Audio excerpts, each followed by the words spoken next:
Já chamaram Brasília de maquete que ganhou vida ou cidade de ficção científica. O fato é que o concreto, a brancura ou mesmo a aparente frieza dos monumentos a céu aberto no coração do Brasil inspiraram quem soube ver além do óbvio.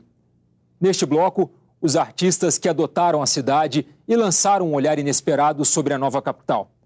E Brasília, a cidade que poderia ter sido, caso o projeto de Lúcio Costa não fosse escolhido para a construção da nova capital, como seria Brasília?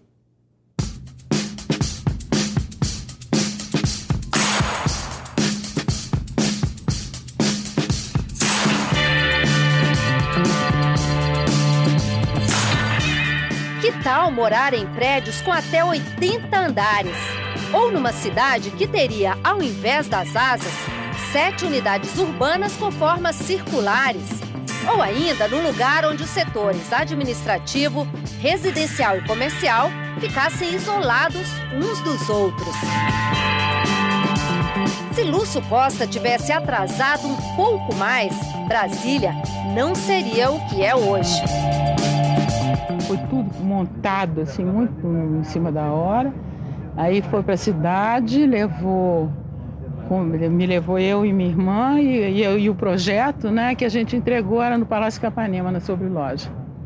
Entendeu? Na sobreloja do Palácio Capanema, que se entregava e foi assim uns 10 minutos, 15 minutos antes de acabar o prazo, que foi entregue. A filha Maria Elisa, que seguiu os passos do pai na arquitetura, foi a primeira pessoa a ver o projeto.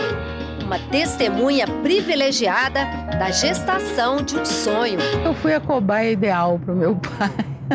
Ele fez Brasília sozinho em casa, certo? Eu estava na faculdade, no 3º ano de arquitetura.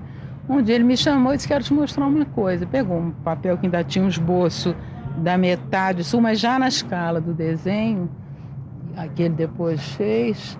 E ele começou a me mostrar Brasília, entendeu? A me explicar. E eu achei aquilo tudo normal. Isso é que mais me espanta hoje. Eu achei não achei nada de extraordinário. Nem mudar a capital, nem ele inventar a capital, nem trabalhar sozinho em casa. Isso tudo para mim era... A gente era muito otimista naquela época e a gente achava as coisas possíveis, entende? Desejo inicialmente desculpar-me. Não pretendia competir e, na verdade, não concorro. Apenas me desvencilho de uma solução possível que não foi procurada, mas surgiu, por assim dizer, já pronta.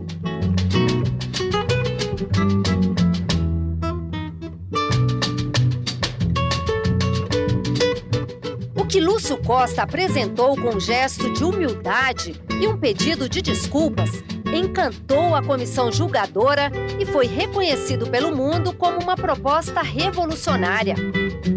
Era um rabisco e pulsava, como definiu o poeta Carlos Drummond de Andrade, que na época trabalhava com Lúcio Costa no Ministério da Educação. Nos traços, Lúcio Costa soube traduzir o espírito modernista do Brasil dos anos 60. Com seu projeto, ele conseguiu pensar em uma cidade que fosse síntese de um povo, o Norte, Sul, Sudeste e Nordeste juntos, de um desejo, o progresso e de um sonho. Você tem uma coisa que não era nada cerradão, aberto. E a gente está aqui agora gravando essa entrevista. O que é? Isso não é uma coisa comum, nem uma coisa banal. Tem que ser valorizada pelo país. E para ser valorizada pelo país, tem que começar a ser valorizada aqui. O plano piloto é o único exemplo de cidade que foi toda construída seguindo os princípios urbanísticos do movimento modernista e onde estão algumas das mais belas obras do modernista Niemeyer. Quem veio para Brasília e quem nasce em Brasília se acostuma a se apropriar do espaço de uma forma diferente. A gente tem, pelo menos no plano piloto, superquadras com espaços muito amplos, a gente tem o domínio então, dessa vastidão. Uma cidade artificial, uma maquete, né? Você sai do mato para cair na maquete. O Cerrado deu lugar à cidade de concreto e aço, mas o verde ainda é uma das características mais marcantes da cidade. Brasília tem uma das maiores áreas verdes por habitante. As superquadras, com blocos de 6 andares, Pilotis abertos, entrada única para os carros e cercadas por muito verde, mostraram um jeito novo de convívio urbano, a socialização do espaço. Nós apelidamos isso de quintal coletivo. Na minha infância foi o meu quintal. Eu chegava do colégio, jogava a pasta, não tinha mochila, jogava a pasta para lá, descia para ir para o quintal, que era quadra, campo de futebol. Eu ia me divertir com os meus amigos. Então eu tive essa vivência do uso desse espaço físico proposto pelo Lúcio Costa. A arquiteta e professora Gabriela Izar chegou em Brasília em 78. Gabriela tinha 6 anos e os pais, que eram funcionários públicos no Rio de Janeiro, foram transferidos numa época em que havia incentivos para ocupar a nova cidade. Era um contexto e todo mundo se reconhecia como os que estavam ocupando essa cidade nova, que ela ainda tinha cheiro de nova. Ainda em 78 ela tinha essa característica ainda. A minha experiência de infância em Brasília, ela corresponde muito ao que eu hoje, como arquiteta, apreendo da ideia do Lúcio Costa. E isso eu acho notável, que um projeto tenha conseguido esse êxito. Assim.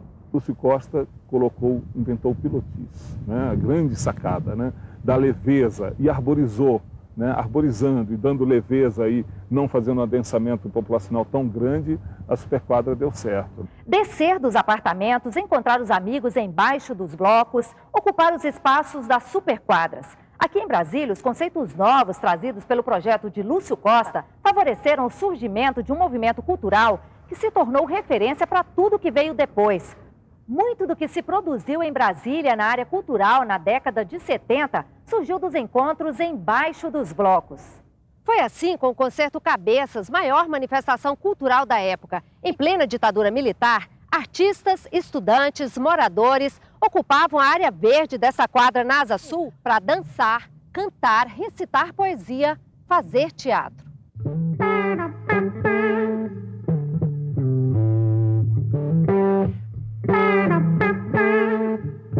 Temos um equipamento de som na calçada, aí o Oswaldo Montenegro tocou. Centro de um planalto vazio. Renato Vasconcelos se apresentou. Como não se tratava de apenas fazer uma exibição musical, não era isso, era a integração com a maquete, com a quadra, e através da arte e das várias linguagens. E o Cabeças foi um pouco isso também. Porque o Cabeças, entre todos nós que frequentávamos, era essa sensação de que, puxa, estamos ocupando a cidade que a gente gosta. A gente sentava na grama para assistir e não era panfletário. Ninguém tinha um discurso. Estamos aqui sentados na grama porque temos o direito, nos foi tirado o direito de usar o espaço que nos pertence. Não havia esse discurso panfletário. Vamos sentar na grama, ocupar o espaço que nos pertence? Sentamos na grama, ocupamos, ponto.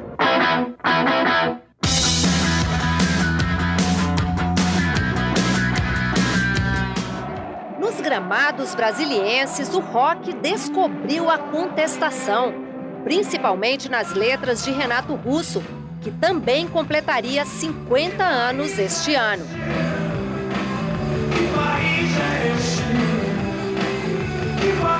O rock, né, politizado, nasceu em Brasília, né, com aquela geração do Renato Russo. Né? Brasília, o rock falava de... Né, me lembro que eu era adolescente quando surgiu a Jovem Guarda, assim, cabelo na testa, eu sou o dono da festa. Né? Ele falava do Calhambeque, depois o rock falava das franjinhas. Né? O rock veio falar de política, foi em Brasília. Né? Então, Brasília é original em vários aspectos. Brasília nasceu de um gesto primário, 2 eixos se cruzando, ou seja, o próprio sinal da cruz, como quem pede bênção ou perdão. O poeta Nicolas Ber fez parte dessa geração de artistas que descobriu a poesia da cidade planejada nos encontros embaixo dos blocos. Eu faço parte de uma geração que no final dos anos 70 eu tive o privilégio de uma moçada, uma rapaziada, que desceu dos blocos, assumiu Brasília e botou numa camiseta "Nós amamos Brasília", e Brasília virou musa, né? Brasília virou tema, né? De música, né? De teatro, de cinema, de dança, de poesia, de literatura. Quer dizer, a cidade começou a ser cantada, mas cantada não por quem visita e vai embora, mas uma voz interna, né? Uma voz de quem mora aqui, quem sofre aqui, quem vive aqui. Porque antes as pessoas vinham, olhavam os edifícios, os gramados, os eixos e tchau.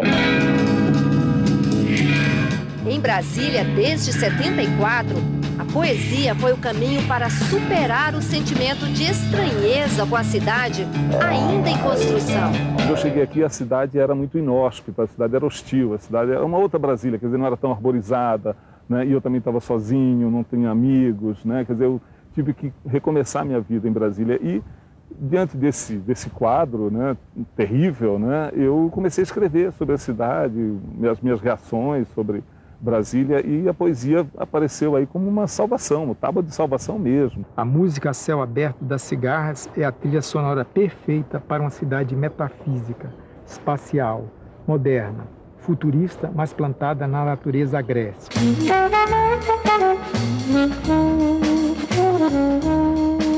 Nas crônicas que escreve, o amor pela cidade que ele conheceu na adolescência.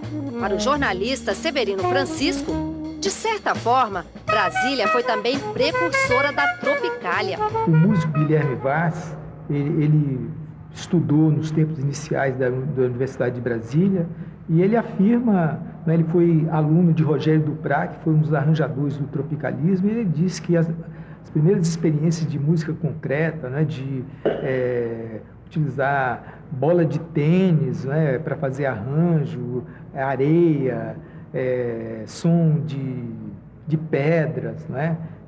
Isso nasceu na Universidade de Brasília.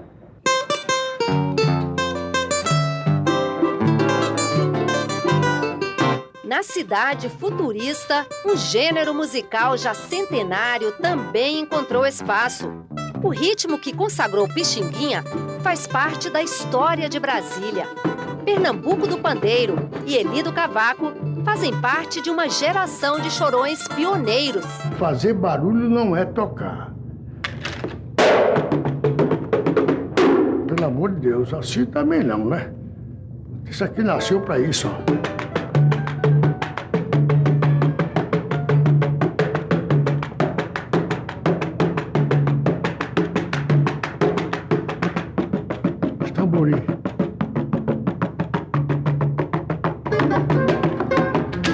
O Clube do Choro, criado em 77, abriu as portas para a formação de músicos que hoje são reconhecidos até fora do Brasil, como Hamilton de Holanda, que atribui a Brasília a responsabilidade pela formação de um estilo próprio. Na verdade, eu sou de uma cidade que a tradição está nascendo agora, né? Tem 50 anos a cidade.